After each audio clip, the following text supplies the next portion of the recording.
Welcome back to SDRing. I am your host, one of your hosts. I'm your co-host, Steve Schmidt. Hey, I am Gabe Lullo. Nice to see you again, Steve. This is going to be awesome, man. I think episode 2. It's episode 2. Season we're 1, on number episode 2. Yes. 2. Season 1, episode 2. I feel like I'm like a Netflix special here. We had a good, honest, good feedback from episode 1. Limited. It's not going to be the 1,000 plus we're expecting here in a couple months as people are going to be lining up at the door to get the advice from Mr. Gabe Lullo, heading up one of the largest SDR agencies in the world at AlleyOop.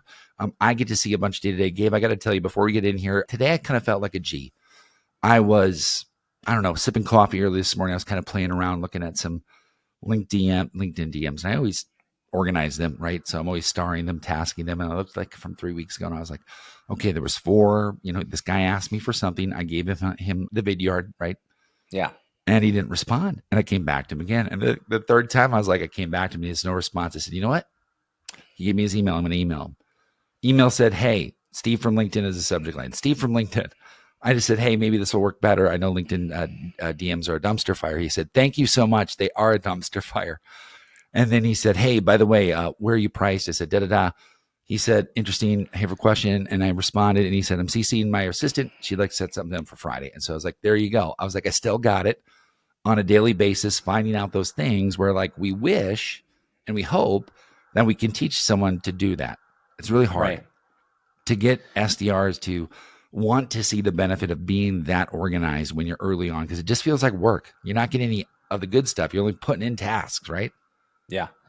I love how you did that. I started doing it too. And it's funny, we just started doing the same thing recently, and we haven't talked about it yet, which is pretty funny because we talk a lot. Someone sent it to me and they said, hey, listen, no rush, right? No pressure. Let me know when you're ready. I'm not a pitch slap kind of guy. And he literally wrote that out to me. And I'm like, I love this message, right? Like I love everything about it. So I responded because I love that last line. And I started putting that in my, connections of people that I want to connect with, like truly genuinely, authentically connect with, because, you're afraid, right? Like LinkedIn's a dumpster fire, like you said. So you want to send something authentic, but then everyone thinks, oh, it's not real. So they're going to keep sending it to me. So just, you kind of ignore it. But when you just put it out there and say, hey, listen, ball's in your court, not going to pitch slap you, not going to come at you 1,000 times. LinkedIn's a dumpster fire, and just kind of like calling that elephant in the room out gets people to want to engage. And I think it's by far significantly working, by the way. And I think that worked for you as well. That's awesome.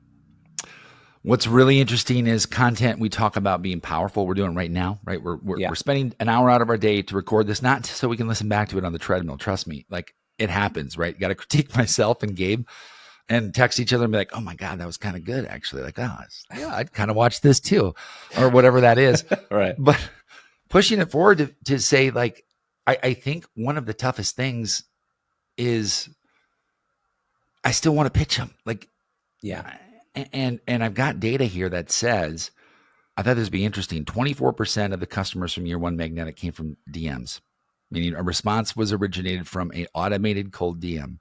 70% of the customers came from referral, right? Right. 4% came from outbound. Okay, so now you break that down and you go, well, geez, you didn't have 100 customers. No, there's an aggregate there, right? But when you look at the mix of that, I could go back and tell you that the outbound fragmented customer and one of the people from DMs were the first to fall off, meaning we had 3 of the 12 fall off. And I felt like because the approach was as such, it was probably lower barrier of trust and they had less burn time to get to know your content, you as a person. What are your thoughts on that, Gabe?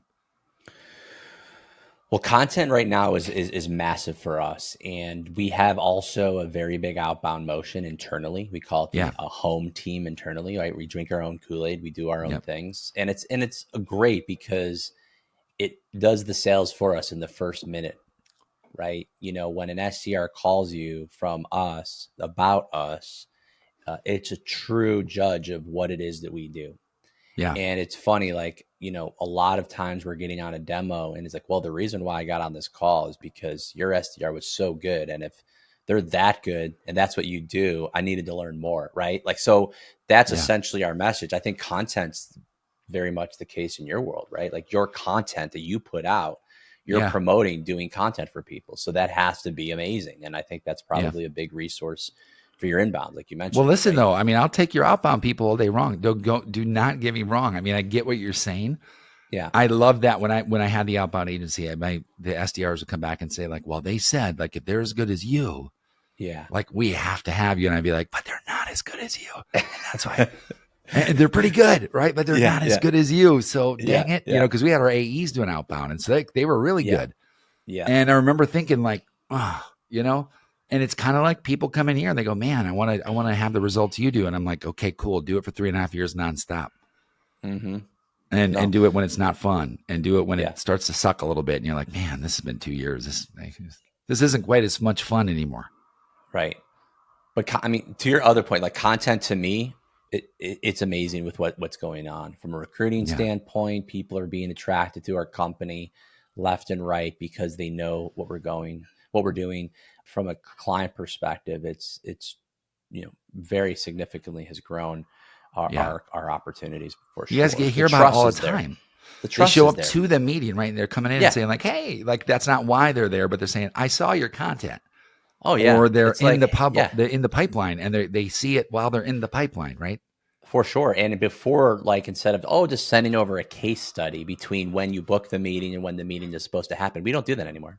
We say, here's 100 videos on our LinkedIn, or here's our LinkedIn profile, or here's a playlist on YouTube of shows that we've done recently to kind of look under the hood about our philosophy and what we believe in and what we think is important. And so between now and then, take a look at our content, and then we'll talk in a week or talk in 2 days. And that's how we're promoting it. And they're doing it. And they're coming in and saying, wow, it's so great of what you put out there. Something you guys do. I want to just talk. This is so fun for me to talk about nuance. We all think we have these secrets because, well, we don't share them.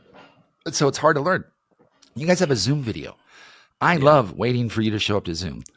Yeah. It's like a free commercial for you guys every time. It is. And I can't tell you anybody else I meet with who takes advantage of that. I'm sure you hear that all the time. I would say 4 out of 5 Zoom meetings I get into, 4 out of 5 mention that in the first 30 seconds of my call. And they go, we should do that. And they how'd never you do that? Why'd you do that? Like they always ask. And that's content. For the executives that I meet with, I tie in my VP of technology, and he tells them exactly how to do it. Like, boom. It's pretty simple, but it is powerful. And again, we hired a full-time videographer, and we're doubling down on video, obviously. And so that is something that's powerful. I mean, look at all the socials, look at TikTok, look at all the social media out there. Like, everyone's consuming video. And so you got to do it, man.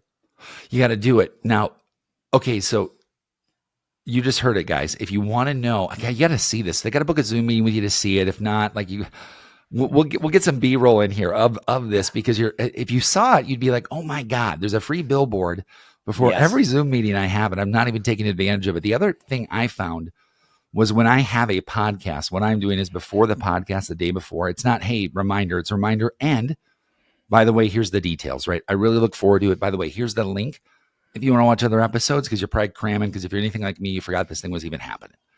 Mm-hmm. And they're like, yeah, I had Keenan on today. He's like, God, thank God you sent that, man, because I was going to cancel. I was like, Steve, Steve Schmidt. And he's like, and then I got that. And I was like, oh, it's got to be you, because only you would do that. And then the meeting gets over, and you send another one that says this, and this is what I send personally. Hey, thanks so much for being on the podcast. This is an automated message, but I just want to show you, or thank you so much, and let you know in the next 7 to 10 days, you'll get the micro clips.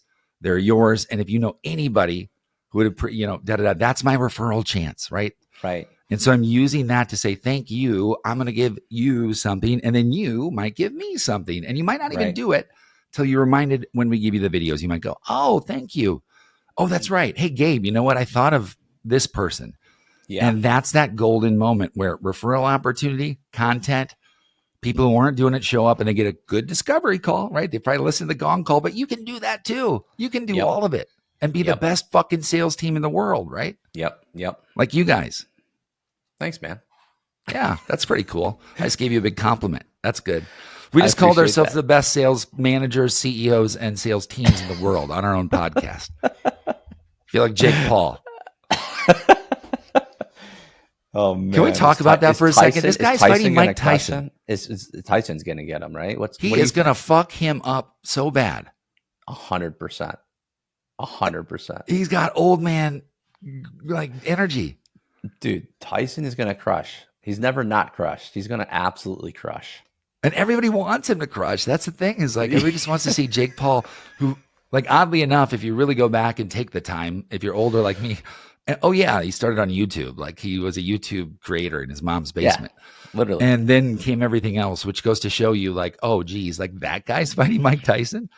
And now he's trolling him online, like with an ear in his mouth. And I'm just like, oh my God. And then Jake Paul said he wants to kill Mike Tyson in the fight. He wants it to be his death. I mean, it's crazy. This makes nuts. This boring. This is nothing. Right. We have nothing to talk about, I guess. Yeah. I really want Mike to win. I really do. I think it's gonna be awesome. When's the fight? Do you know the dates? No, it's coming up, man. Okay. It's coming up. There's the idea that Mike Tyson was the scariest person when I grew up. I remember seeing him fight. He had the black trunks on. I remember, like, this guy looks kind of fucked up. Like, he's not right in the head. And when anybody's not quite right in the head in a fight, you're kind of like, well, I mean, anything's going to happen here. This is, I've never even, I mean, I maybe got in a tiny little fight in college that lasted 2 seconds. I have no idea what it's like to be punched in the face. Right. And let alone multiple times. So who are we to talk, Gabe? I don't think, looking at you and I right now, that we look like we're going to fight. No, I don't like pain. On to newsletters. No pain. Gabe, you released your newsletter this weekend, and SDRs not listen. Don't not listen, because this isn't about you writing a newsletter. It's not saying that SDRs aren't capable of it. I'm going to present another idea to you. Thought leaders like you, Gabe, leaders like you are starting to spin up newsletters because you have something to say. You have followings. There are millions of people with newsletters on LinkedIn, so it's not that rare. It's pretty rare that people actually read them, though. Talk to me about your first experience. What was the feedback? Like, honest, like, what was the feedback you got? Did you feel like it's any different analytically? And I'm going to tell you from an SDR standpoint what I would do if I was trying to prospect you. Well, it's interesting because I actually like newsletters, right? And when I was talking about this, about putting a newsletter together, it was mixed emotions. Like, some people like, don't do that. And the reason why, and I said, well, why is that? Like, well, I don't really read them. And then when I talked to somebody who said, or many people that said, yeah, absolutely do that. And I said, well, why is that? And they're like, well, I read them all the time. Yeah. So there is a massive audience for it, but I would say it's not everybody. You know, some people like watching video and that's how they learn. And some people like reading and that's how they learn. And that's just kind of like left brain, right brain, right? But at the end of the day, I love newsletters, but I'm also pretty fanatical because every time someone has a newsletter, they connect with you. You get that auto connection of, hey, join my newsletter. And I don't say yes to all of them because I don't want to get bombarded with every single newsletter out there. But I look at the profile of the person, by the way, look at their content, see what they're all about, see what's everything they're doing. And then if that is a newsletter that resonates with me, that I want in my channel, because I'm really protective of like what my eyes are looking at, I will absolutely subscribe to it. So that's how I look at that. And I love putting it together. And I think we have an overwhelming amount of subscribers in a very short order. Almost 1,000 in a week. Yeah. It's pretty Not crazy. A week. I mean, it's been 3 days, 4 days. 3 days, 1,000 people. And I don't have, a huge following like you and many others on LinkedIn. So I think that was pretty exciting to see. But at the end of the day, it was pretty fun. It was pretty fun. And I'm more excited about like what people are, like what they're actually reading is gold. Like we're saying things that are not ideas or theories or, cool things to talk about or buzzwords. Like we're saying like, this is the shit that we're doing every day. And this is what's working. And this is what's not working. So do this. So I loved your sales math, by the way, dude. That was like, CEOs, listen up. Give us the high level on what you can go as deep as you want to, but it makes as much sense as anything else to me on calling like the differential on a subject line and the output of revenue. Well, yeah, I mean, like I'm a math guy. Like I am very mathematically driven and always been that way. And so it's funny, like when I applied to schools for college, I applied to all the engineering schools and the business schools because I literally didn't know what I was going to do, whether it was going to be engineering or whether it was going to be business. So when I look at sales, I knew how to talk. So I said, okay, let's just do business. Yeah. I have an actual finance degree and an economics degree. So when I'm looking at this, like I'm a numbers guy. And so everything that I look at is number specific, it's data driven. And we decided to select cold email and look at how that looks, what's going on right now. And we put numbers to it and we put specific scenarios and different types of scenarios, and we broke it down very specifically. And it turns out, it works, and if you know how to do it, so it's exciting stuff. Yeah, really high level is, you can have a subject line that sucks or one that's good. And the good one's going to net you, if you own a company, about $1 million a year, if you're a $5 million a year company. So you might want to answer the next cold call from the person who's selling you something, because mostly when we don't think something works, because we're not paying attention to why it's not working. We find it's not really working that well. And we'll go, oh, companies will sit there for years on a 12% open rate and be like, well, that's not good. And I would say, I don't think so. But what is your TAM? Because if they said, well, it's this, I'd say that's great for CEOs of manufacturing firms, 10,000 people or more. I'd say that's pretty good.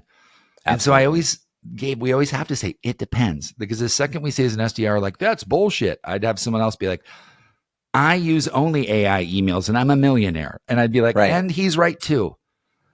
Well, I think it's funny because I don't like the answer, it depends either, but sometimes it depends.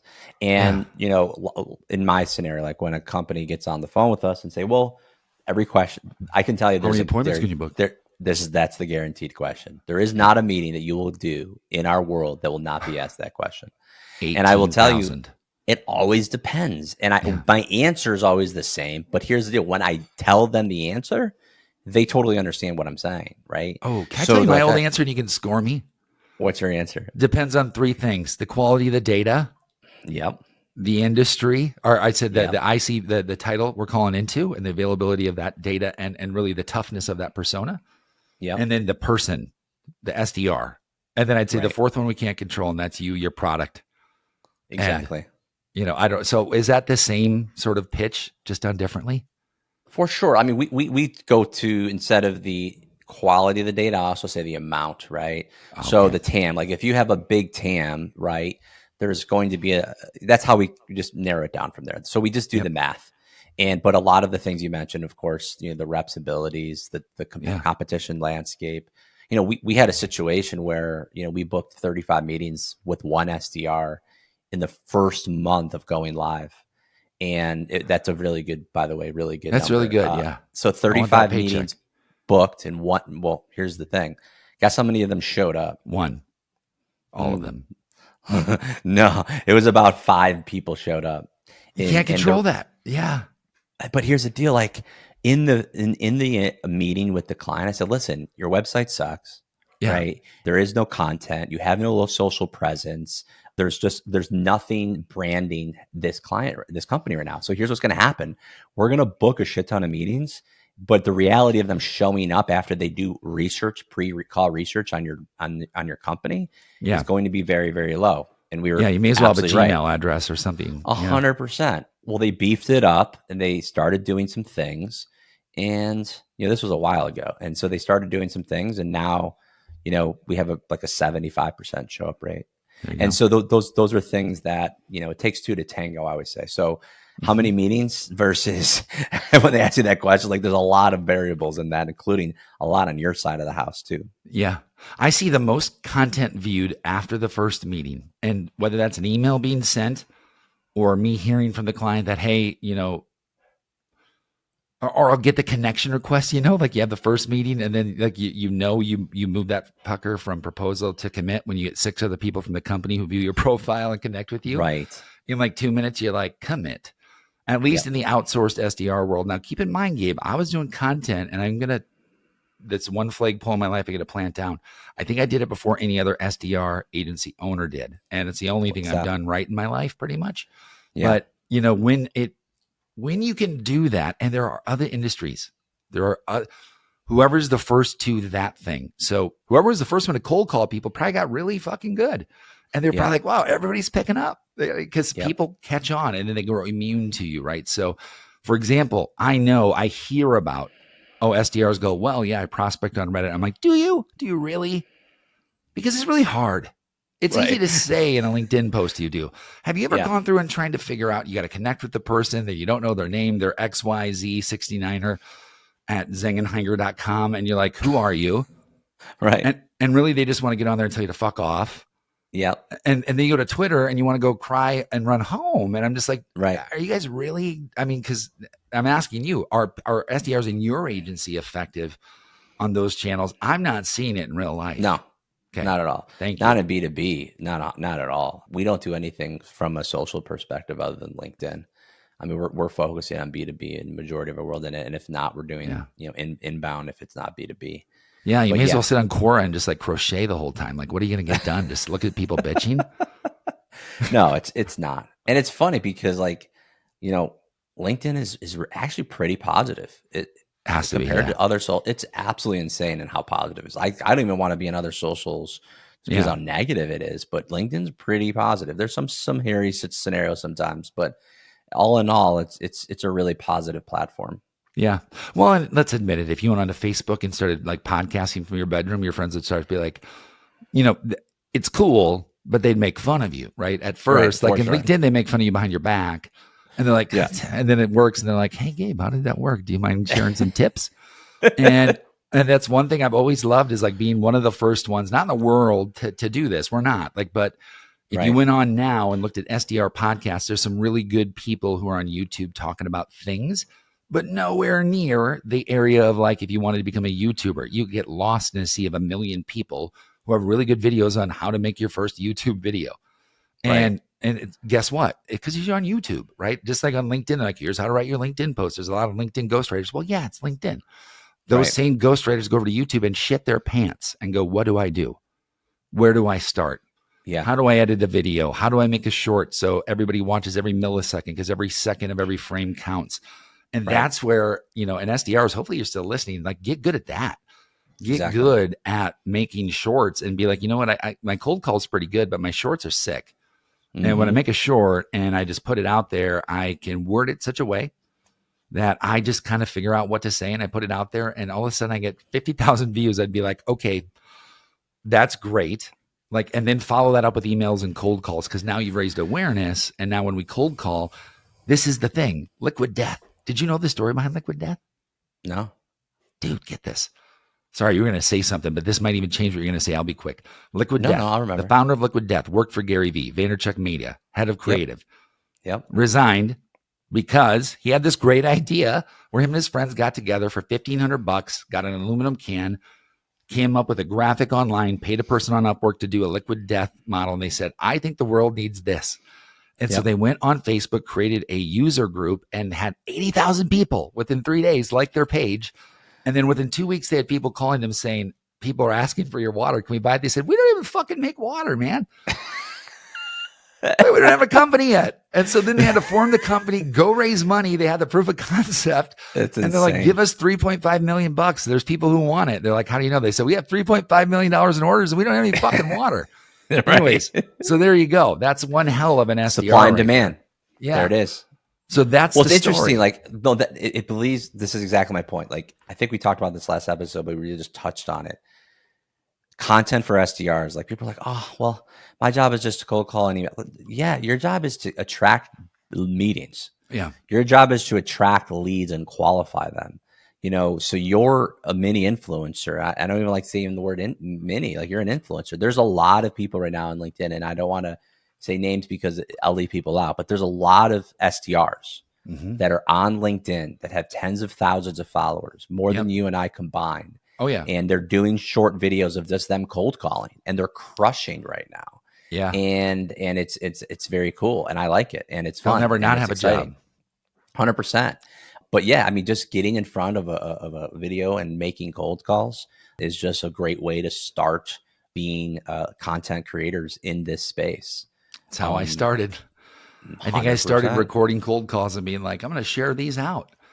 Absolutely. And you know what, Gabe, you'll look back in 2 years at this video. We will look back together and go like, God, we sucked, and we'll look back and say, oh, we sucked. Good. What? That's life, man. You get to learn, you get to get better all the time. And like, there is no finish line, which requires something that let's move to the next topic. Mindset matters. Mm-hmm. Gabe, I talked to you about this as a friend. I mean, I think you've seen me crack under pressure, unfortunately, a few times. And mindset is different, but it's the same as a CEO because you still have to have it as an SDR, whether you're CEO or an SDR. This is 100%. Your big thing, mindset. You teach it a lot. Where do you want to start? Yeah, I mean, like for instance, we all crack, right? We all have bad days. We all have good days. You know, my mentor taught me a long time ago is like, hey, you're on a roller coaster, but the key to any roller coaster is to keep the bar down, right? When you get on the roller coaster, you put the bar down, and that's your job, is to keep the bar down. Yeah. And if you don't do that, you're going to fall out and get hurt really bad. So it could kill you. I mean, literally knock you out of the game. And Yeah. so when it comes to mindset, we always say attitude is everything. It really is. Yeah.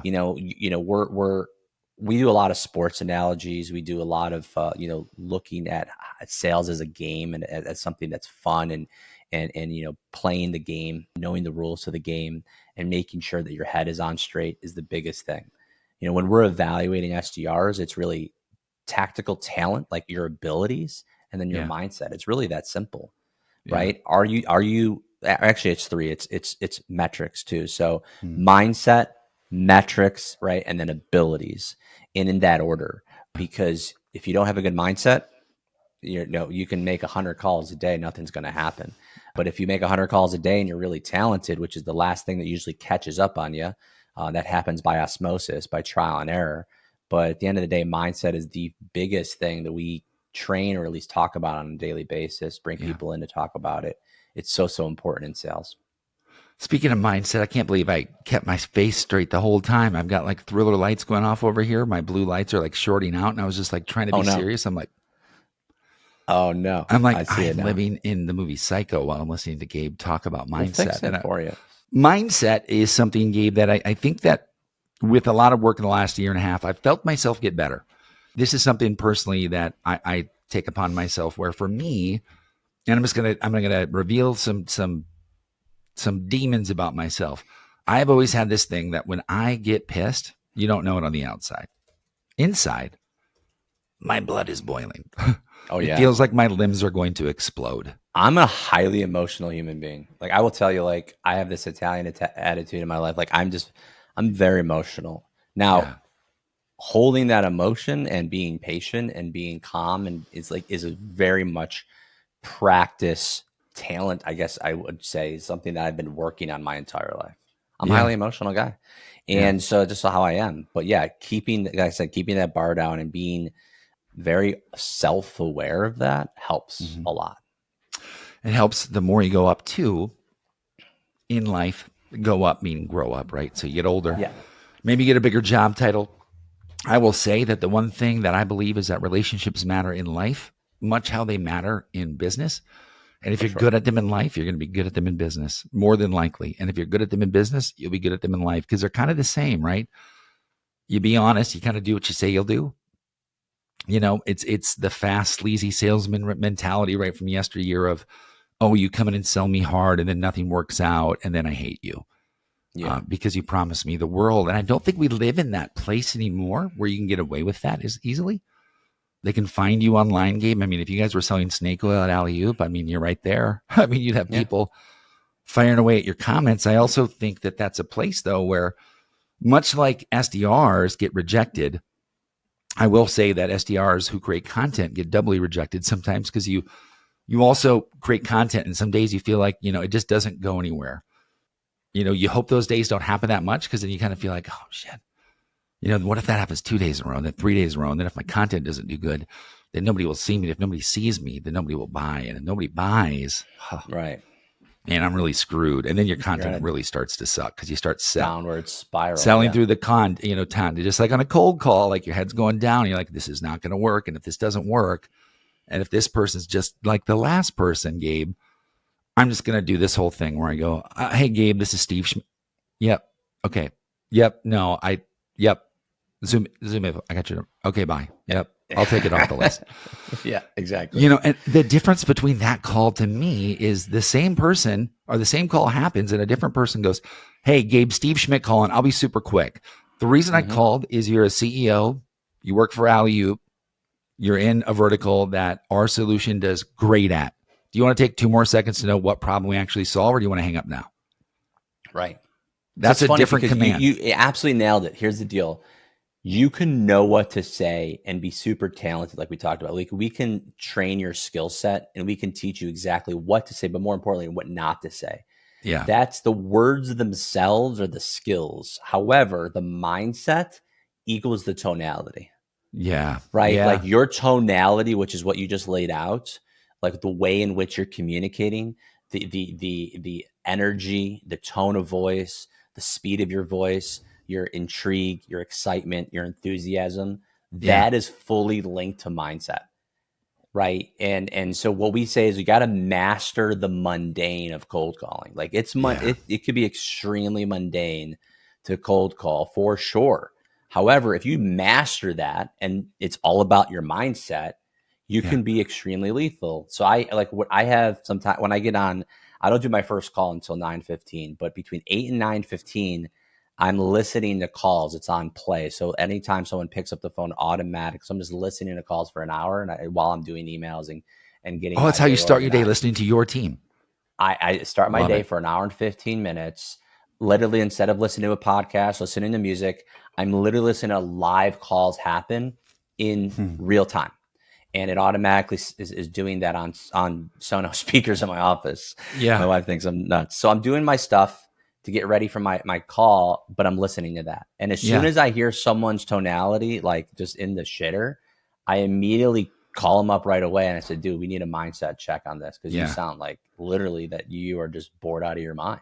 Yeah. And usually it is they got to go take a walk. We got to do a quick, health check. We got to go Yeah. talk through it. Go, send them some information, get them on a video, have them watch this podcast, like get out of the house, do something and come back. Yeah. And that's where, so when you're listening for mindset problems, you're listening to tonality. Yeah. Yeah. Well, there's cold calls that make a difference. I had a Thursday back in 2012 where everybody else had left the office, and I decided to keep making phone calls. And I had a superintendent answer that phone call, and it turned into a $3.8 million sale 6 months later. It was school too on top of it. So it's like, all the things were happening. I just kept doing it. And that feels so good too as a salesperson, SDR, because you get the excitement of it working out. And then you're like, this is why everybody does it. It is because when it works so well. You have a conversation, you exchange information. Tonality is heard and felt. You set a meeting on a calendar. You say, you know what? I'm going to send you the invite right now, Gabe. Before I hang up, I want you to accept it. They accept it. You go, I hope they don't cancel. No, I'm kidding. Right. That's not the first thing you think, but it feels so good, man. And that's the attack mode. Outbound is always the attack. To me, content is passive. Even if I came out and I'm keen, oh, fuck this, sales. Yeah. Still passive, right? I got to find you online to go see it. You're not coming to me. Right. And I think that's going to be the always game, right? So even if YouTube's in my living room, the difference to me between outbound and content couldn't be any more different. Like they are two different things. But they're both needed. It's like breathing, right? Like you got to breathe out to breathe in, right? You have to have content to have the ability to have outbound. It's just like in and out, passive and active, right? So it's like you have to have the yin and the yang. You have to have both operating and in conjunction of each other. You have to have your content message matching the outbound messaging, and it really keeps your brand on point. Yeah. Well, if you don't, it's easy as an SDR to skip a day, right? So this is my final segment here that I want to go over with you too, because I've done this thing lately where I've tried to in my head, because I do content every day. I make content for 18 executives every day too. So some days I'm like, you know what? Fuck content. Fuck content. This sucks. There's nothing original anymore. I've seen it all and I don't even want to read anything. And then I get down and go, you know what? Get down and do 100 push-ups. I can do like 24 now, right? Or whatever it is. And I'm like, you know what? Because you suck at push-ups. And someone else is doing 100 push-ups going, you know what? That's easy. But I don't love doing it either, but they're really strong. And so it's really tough to see yourself while you're not the person at 100 push-ups. But it's also hard for them to do it. It's still easier, but they've been doing it. But they've earned the work and the discipline of having whatever it is, that strength that they want. If you do content long enough, you're going to get people who eventually come to you and say, I want what you have, what you talk about. If you do outbound long enough, you're going to get people who say that you do all of them at once and you're really good at it. That's when I think you go, okay, that person's on fire. Nobody can stop them. They're magnetic, right? Yeah. That's you, Gabe. And when I look at you, you've got that though. Not many people have that. I mean, I think you can have, and anybody can have it. I mean, there's people you think, well, why the heck is that person famous on YouTube, or why is that person creating content? Like, and it works for them. You know what I mean? Yeah. Well, you got to look though. I'm not saying you're good looking. Just to be clear, you're not good looking. Yeah, you have a face No, for radio. I'm just saying for sure. that Howard's scaring me. It's like, you got a very distinct look. Everybody, I'm like, Gabe Lullo, they're like, oh, the guy with the silver hair, sitting in the chair, does the black videos. shirt. I'm like, it's funny. yeah, I they got on go, a call today, and he's like, "I just want to let you know, like, you bat 1,000 for having a black shirt on every time I talk to you." there you go. It's all I wear. It's all I own. It's funny you say that about continually producing content. I mean, you said Gary Vee, right? Like, Yeah. everyone knows Gary Vee. Why would he? Like, he has more content than anyone. Like, why would he still do that? Well, I don't think everyone knows him. I think there's people that are coming into the world. People are born every day. People are actually still new to his content, which is kind of insane to think about, but it's true.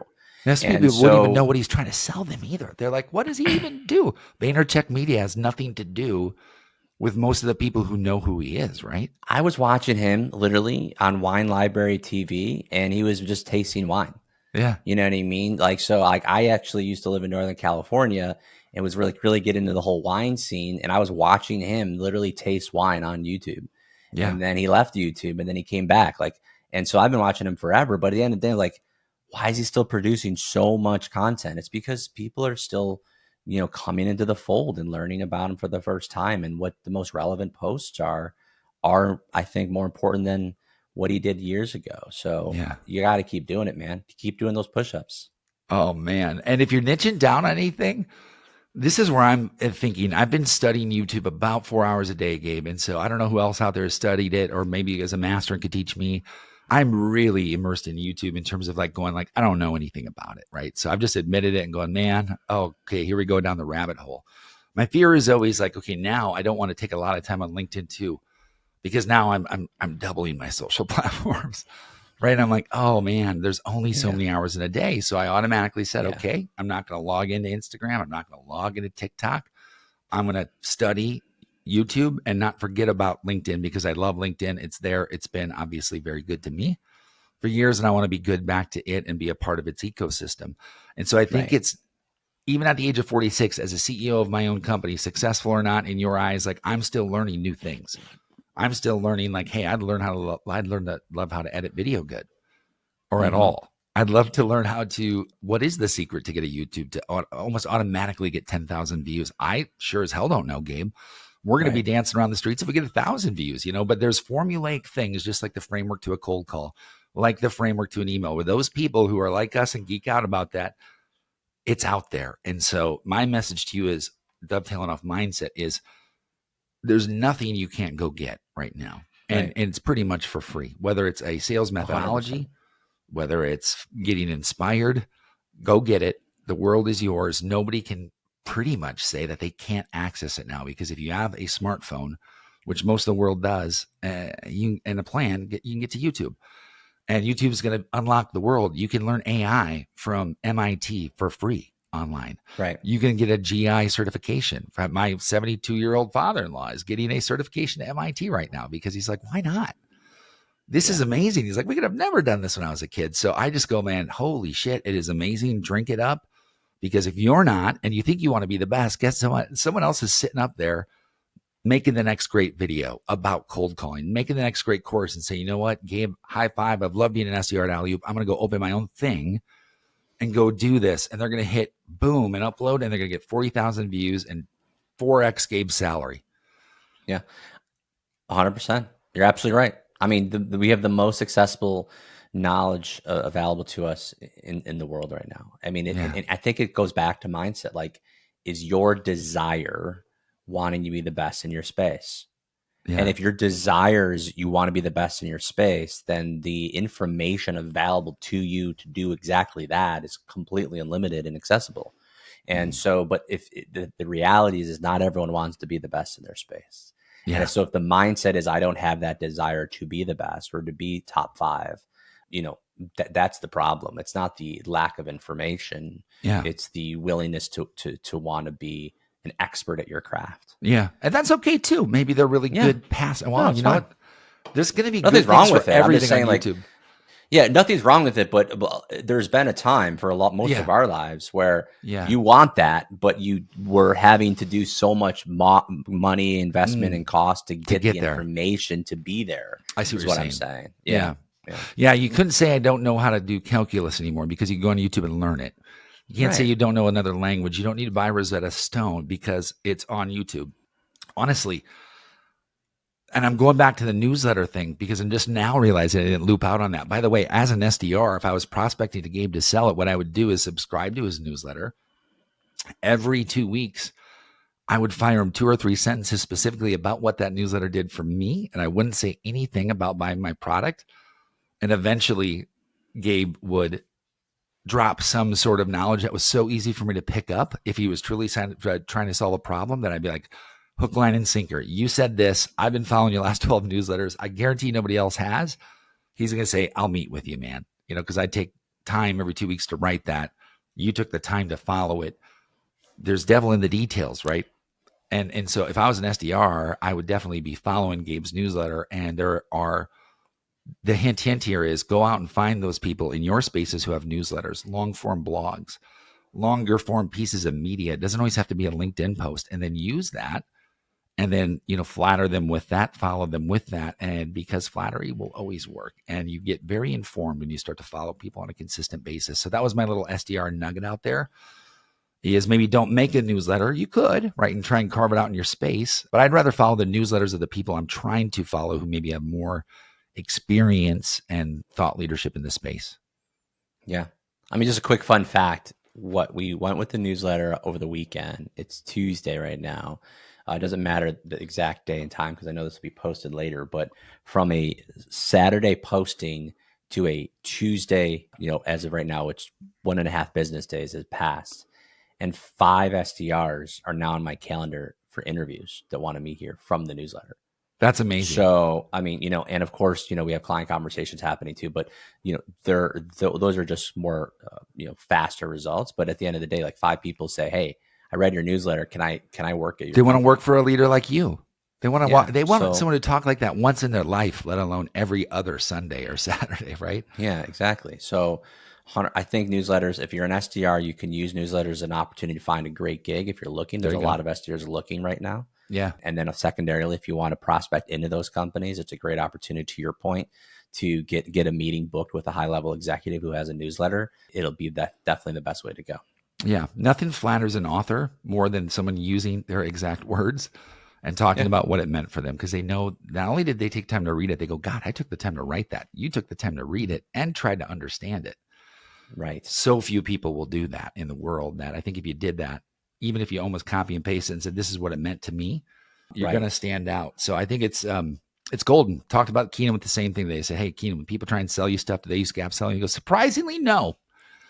And I said, isn't that fucked up? Like, that's what you sell. And they're coming in going like, hey, man, it's great to see you. Like, yeah. And he's just like, cool. Like, what are you trying to, like, where am I? Where are you? Where is the gap between us? And he's like, that's what I sell. I'm wearing a hat, a shirt. There's a fucking book on my wall. Right. and you're coming in and I'm just like, yeah, that's just the world we live in. Like, they almost they thought about it. They shit their pants. You showed up on camera and they were like, oh, it's Keenan. And, it's just preparation, the extra inch, all the little things, mindset. If we got it all right, we wouldn't be sitting here hosting a podcast on YouTube. We'd probably be running country somewhere, Gabe. But until then, we'll keep perfecting the craft as well. I'm going to let you. I'd rather do this. I think so too. We ended last week with a quote.